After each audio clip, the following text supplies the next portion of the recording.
This is for Thursday, October 22nd, American history. Well, we learned yesterday that Andrew Jackson had been sent into what is now Alabama to fight the Red Stick War. He had been successful when the Indians were forced to flee after the Battle of Horseshoe Bend.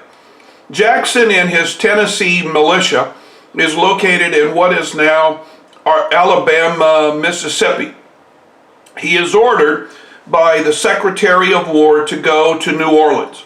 Jackson is at New Orleans with the British about ready to invade. Now, never was there such a fortuitous action by the military to put the right man in the right place at the right time. In January of 1851, the Battle of New Orleans is going to take place. It is one of the most lopsided battles in American history. The loss of life by the British is extreme. The loss of life by the Americans is minuscule. Jackson becomes a national hero, and the city and the river are saved. Here is a video about the Battle of New Orleans. Between 1814 to 1815, Americans in New England had disagreed with the war and the impact that it had upon them.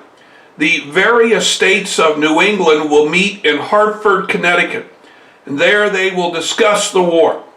The Hartford Convention, as it became known, voted to not allow American militia from any of the New England states to serve in the war. Now, New Englanders spoke of secession because of the war. Unbeknownst to the Federalists who made up this Hartford Convention, peace talks were already being discussed. In 1815, both sides were tired of war. Both sides were running out of cash. And in Ghent, Belgium, both sides agreed to talk. The Americans said that their chief argument was they wanted freedom of the seas. The British wanted secure and firm borders between Canada and the American states and territories. The Treaty of Ghent, as it became known, was signed before the Battle of New Orleans. Now, the war brought an end to the problems in the Ohio River Valley. The war end is going to bring back business to America. Trade talks would be resumed, and the U.S. would fully enter into the first industrial revolution. Well, it is 1816, and it is time for a presidential election. The Democrat-Republicans will choose James Monroe. James Monroe had been first Secretary of State and later Secretary of War under James Madison. The Federalists are going to choose Rufus King of New York. But the Federalist Party has been hurt badly by the Hartford Convention. Many Americans see the Federalist Party as unpatriotic. The Americans blame the Federalists for being deceitful in the War of 1812. The Green States are Mr. Monroe. The dark-colored states are Mr. King. You can see that it is an easy victory for James Monroe.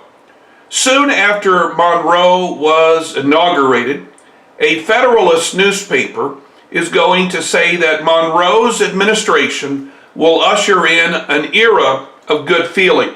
Soon we begin to associate Monroe and this era of good feeling. Politically, the Federalists were dead, but the ideas of the party lived on in the Marshall Court. Now, I'm going to ask you to write down the various court decisions.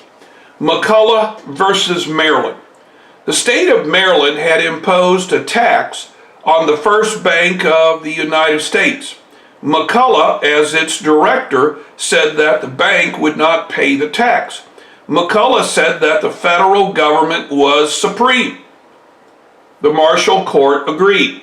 The Marshall Court agreed that a state government could not tax a federal entity like a bank. This would give the state power over the federal government. And the Marshall Court said it should be the other way around. Gibbons versus Ogden.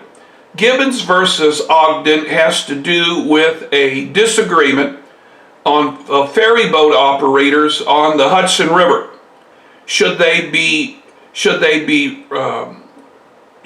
license be determined by New Jersey? Should their license be determined by New York?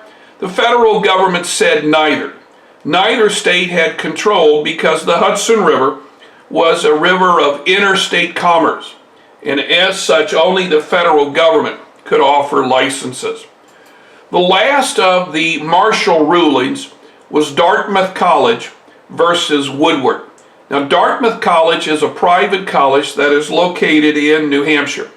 It had been part of New Hampshire when New Hampshire was still a colony of Great Britain.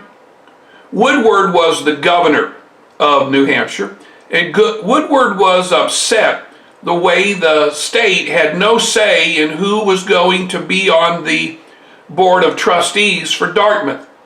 Woodward said that the state government was going to change the charter of Dartmouth so that it would be friendlier to the government of New Hampshire. Dartmouth College sued. Eventually, the Marshall Court said that a college charter that had been approved by a previous administration would be grandfathered in, that the current administration of New Hampshire had no say. As the power of the Federalists waned, the power of the Democrat-Republicans grew. Monroe would be the last of the Virginia dynasty. It starts with Washington, then Jefferson, Madison, and then Monroe. In 1820, there really was no opposition to the rule of Monroe. The Federalist candidate was John Quincy Adams, the son of President John Adams, but he was merely a token candidate. In this election, you can see the green states are Mr. Monroe, and it's about as close to unanimous as you can get. Now notice Missouri has cast votes. We'll get to Missouri a little bit later on. The power of the federal government continued to rise under Democrat Republicans. Congress is going to pass the Monroe Doctrine. Now, the Monroe Doctrine said that any European nation that attacked Latin America would have to fight us first. Now, many of the Latin American countries are beginning to break away from Spain. The feeling was that other European countries would swoop in and take these countries over. Monroe said that we would protect these Latin American countries from European dominance, even if it meant going to war. Now, did the United States Army could they have stopped the war? No, they couldn't, but the Europeans didn't know that. We conclude today with the Rush-Begot Agreement. The Rush-Begot Agreement is between the United States and Great Britain. It occurred in Monroe's second administration. What the Rush-Begot Agreement says is that the Great Lakes will be neutral, that neither the British or the Americans will put offensive ships on the Great Lakes, that the Great Lakes will be open to members of both nations. The boundary line between Canada and the United States will be drawn by the Rush-Begot Agreement from Lake Superior East. Now notice I said Lake Superior East. Lake Superior West will be something that will have to be decided at a later date.